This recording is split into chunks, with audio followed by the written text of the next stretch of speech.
Si LV, mga farmers. Makikita nyo sa hirap ng buhay ng mga Pilipino. Yung sibuyas, ganito na nangyari. Sana tulungan tayo ng gobyerno. Sa hirap na to na magsasaka, ano pa kakainin natin?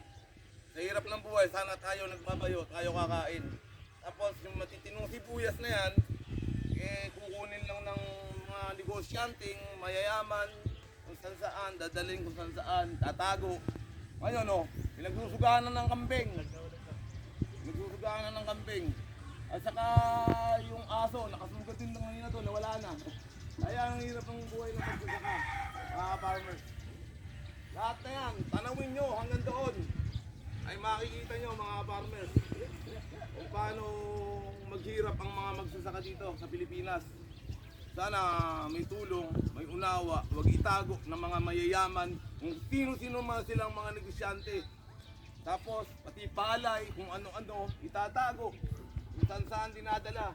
Tapos aangkat tayo ng mga pagkain dun sa ibang bansa. Tapos ganon, paano maghirap ang mga Pinoy? Dapat sana marunong umunawa yung mayayaman.